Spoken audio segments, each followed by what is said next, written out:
pessoal, está começando mais um programa Totalmente Mãe. Hoje nós vamos falar sobre a síndrome de burnout. Mães que estão muito estressadas, essa matéria é para vocês. Vamos falar também com a Bruna Figueiredo, ela que é dentista, esteve um tempo em Macaé e agora está voltando a Campos com muitas novidades para vocês. Vamos falar também sobre maquiagem de Halloween para os nossos pequenos.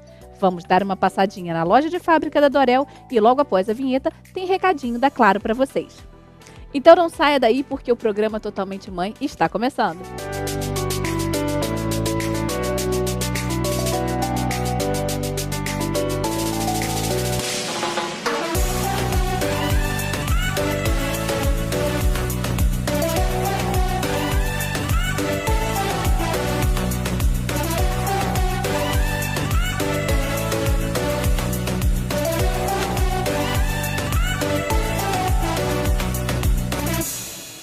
Gente, você conhece o Claro Clube? Pois é, vantagens que só cliente Claro tem. Eu vou passar para vocês um videozinho explicando todas as vantagens que só um cliente Claro possui.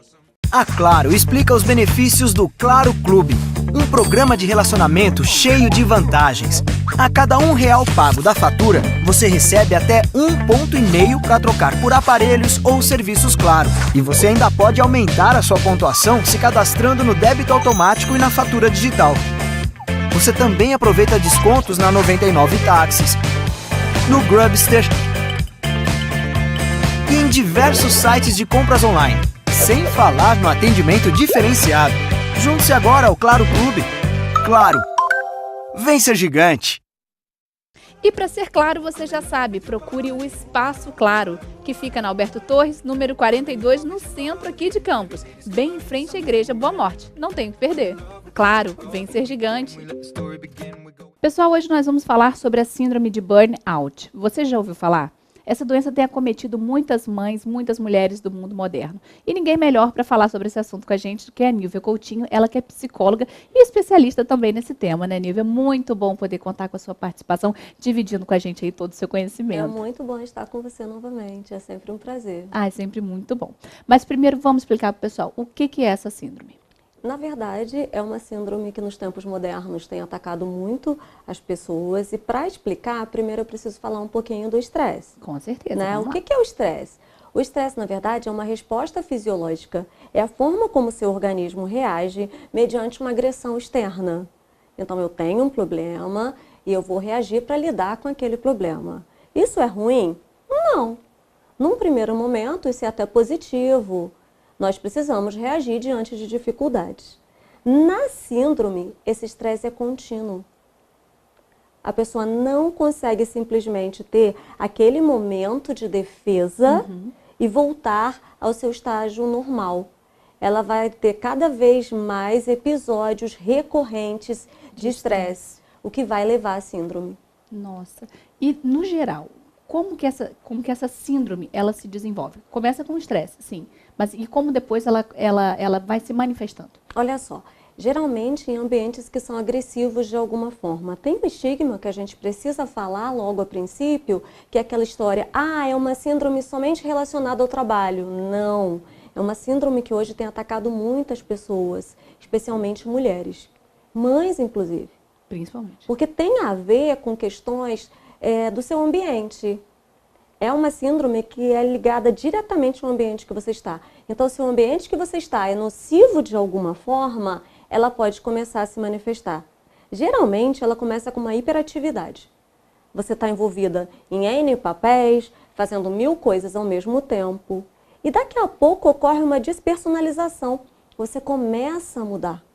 Então, alguém que antes era ativo, gostava de se expressar, dava conta de 1000 coisas ao mesmo tempo, vai começar a ficar retraído, vai começar a ficar no seu cantinho, não vai mais ficar com muita vontade de ir até aquele ambiente, não vai ficar com vontade de desempenhar as funções que desempenhava antes.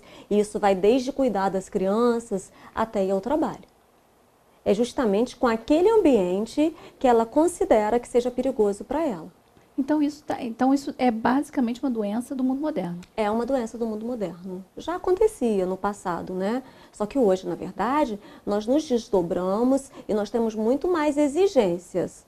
Antigamente nós estudávamos muito menos, nós trabalhávamos muito menos, não era exigido isso E tudo. os papéis eram mais segmentados, né? Claro. Normalmente a mulher, ela tomava conta da casa, muitas vezes nem fazia o serviço da casa, e tinha o foco de direcionar a educação dos filhos. Porque às vezes nem era ela mesma que tomava, era uma babá, era algum... Normalmente era assim, né? Na época lá do feudalismo, sempre tinha alguém. Então isso veio, enquanto eu acho, né, que as mulheres vão ganhando mais papéis, vão conseguindo sair de casa, vão trabalhando, e vão galgando o seu lugar no mercado de trabalho, mas também sem perder essa posição de esposa, de mãe. Então, acho que são vários papéis que acabam sobrecarregando, né? Claro, na verdade a mulher sempre trabalhou. Se a gente for pensar nas fábricas, se a gente for pensar na Revolução Industrial, né, historicamente a gente não tem isso muito bem documentado, mas as mulheres estão presentes desde o início. Só que no nosso século, isso tomou um advento muito maior, né? Hoje se exige muito da mulher. Então, hoje essa mulher ganha mais e ela faz muito mais. Exige-se também, na sociedade atual, uma potência, né? Antigamente, o objeto de desejo das pessoas era ser feliz. Hoje eu preciso ser feliz e mostrar para todos a minha felicidade. Então, isso exige muito mais. Eu preciso estar bela, potente, ser um sucesso profissional, ter dinheiro, ser uma ótima esposa, ser uma mãe espetacular. E até a gente brinca, às vezes, eu preciso correr ainda e tomar suco verde. Então são muitos papéis e aí a gente, às vezes, acaba não dando conta. E quando chega no momento da mulher se reconhecer acometida com a síndrome, como que isso se desenvolve até chegar no seu consultório, por exemplo? Então, você começa apresentando um comportamento que é diferenciado. E uma das coisas mais tristes dessa síndrome é o sentimento de incapacidade. Então, a gente costuma falar que um mosquito vira um elefante. Se eu tenho uma tarefa simples, e aí eu estou falando de coisas muito simples mesmo, que antes eram comuns. Tipo, colocar a roupa na máquina. Colocar a roupa na máquina, por exemplo. Só em pensar em tirar a roupa do cesto e colocar na máquina, isso é totalmente desproporcional para mim. Isso é algo que eu vou ter muita dificuldade para fazer se eu estiver acometida por essa síndrome. Isso traz muito sofrimento. E uma das coisas que a gente precisa pensar é na forma preconceituosa como as pessoas lidam com isso. Porque se eu tenho uma pessoa que antes era potente, que antes exercia 1000 funções e papéis, e essa pessoa de repente começa a se retrair, se fecha, essa pessoa começa a ter dificuldade de fazer tarefas simples, provavelmente ela vai ser julgada, inclusive dentro de casa. Principalmente. Inclusive pelo marido e pelos filhos, que vão pensar, minha mãe está com preguiça. Minha mãe não quer fazer nada. Minha mãe, que era extremamente ativa, agora está deitada. Mas é uma doença. E como toda doença, precisa ser tratada. Nós somos muito preconceituosos quando tratamos de distúrbios mentais. Era justamente isso que eu ia te perguntar. Em sendo doença e chegando num nível para ser caracterizado como um estágio maior do burnout, ela é uma doença incapacitante? É uma doença incapacitante, sim. Se não tratada, ela vai te proibir, vai te impossibilitar de fazer coisas muito simples, inclusive de cuidar dos seus filhos, que é o nosso foco aqui hoje. Gente, é basicamente um absurdo, né? É muito sofrido, Nayara, muito sofrido mesmo. Eu imagino, e por várias vezes, né? Inclusive, a gente até te convidou para falar sobre esse assunto, pelo seu conhecimento de causa nisso tudo, né? E a gente vê hoje em dia que as mães, principalmente, estão tendo essa dificuldade, vão chegando a um certo estágio da vida, onde os filhos vão crescendo, mas mesmo assim os papéis dela vão se acumulando, né? Só sai daquele foco. Eu deixei de cuidar de uma criança pequena, mas agora eu estou cuidando de uma criança maior, de um adolescente, e aí que a história vai ficando pior cada vez, né? Eu li um livro uma vez que eu acho que retrata bem isso que a gente está dizendo. O filho é igual tatuagem na cara, pro resto da vida. Então, assim, o filho só vai mudar a sua preocupação. Porque o seu filho, até uma certa idade, você vai estar preocupado com a imunidade, se ele vai ter algum probleminha, você fica preocupado com gripe, com essas coisas todas, mais essa série de doenças infantis. Aí ele fica pré-adolescente, vem as questões da sexualidade, que vão te preocupar, vem o envolvimento que seu filho pode ter com álcool, com drogas, isso vai te preocupar muito. Daqui a pouco vem o mercado de trabalho, daqui a pouco seu filho vai namorar, enfim.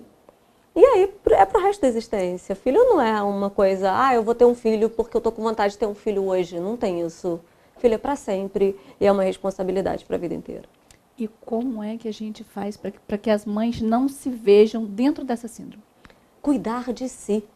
Nós precisamos nos cuidar. Nós somos muito pouco carinhosas conosco, sabe? Nós somos muito cuidadosas com o outro, e nós somos muito cuidadosas com o nosso par, e muito cuidadosa com os nossos filhos, mas não somos conosco. Então nós precisamos nos cuidar, nós precisamos nos fazer carinho. Nós precisamos cuidar de nós mesmas como nós cuidaríamos de alguém que a gente ama muito. Então eu preciso me alimentar bem, eu preciso fazer um exercício físico. E aí não é para emagrecer não, é para eu ter saúde. Eu preciso ter lazer. E lazer é aquilo que eu gosto de fazer. Eu preciso descansar, eu preciso namorar. Eu preciso fazer coisas que sejam boas para mim, eu preciso ter sonhos. Eu preciso partilhar a minha vida com pessoas que eu goste, que me acrescentem. Eu preciso tirar da minha vida gente que é tóxica e ruim. Eu preciso aprender a dizer não. Muito importante isso, gente. Então são muitas as coisas que a gente pode fazer para melhorar a qualidade de vida.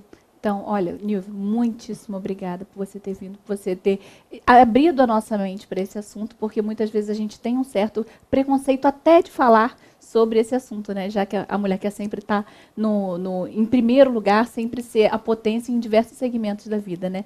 Muito obrigada por ter dividido todo o seu conhecimento com a gente, por ter esclarecido mais esse assunto aqui no programa. Tá bom? Eu que agradeço, eu só queria deixar um lembrete. Com certeza. Gente, se percebeu nessa situação, vai procurar um psicólogo, por favor, procura um psiquiatra, vá se cuidar. Nós precisamos nos cuidar, essa é a dica. Minha linda, muitíssimo obrigada pela participação. Um beijo enorme. Pessoal, a gente vai ficando por aqui, mas tem mais Totalmente Mãe no próximo bloco para vocês. Você sabe quais são os benefícios de ser um cliente Claro Pós? As ligações são ilimitadas para fixo e celular de qualquer operadora do Brasil, incluindo celulares Claro, Netfone e Claro Fone utilizando o DDD 21. Além disso, você tem o 4G Max, o 4G mais rápido do Brasil. Além disso, tem o aplicativo Claro Música, onde você coloca playlists exclusivas, hits indicados por artistas. Além disso, você pode criar as suas listas. E isso tudo sem descontar da sua franquia de internet. WhatsApp à vontade, isso você já sabe. E tem também Claro Vídeo, onde você tem mais de 15 mil filmes, séries e desenhos para se divertir a qualquer hora do dia e em qualquer lugar. Tem também o Banca Digital Premium. As melhores revistas do país estão disponíveis no seu smartphone, no tablet ou então na web. Então venha ser cliente Claro você também, aqui no Espaço Claro, Avenida Alberto Torres, número 42, bem em frente à Igreja Boa Morte, no centro de Campos.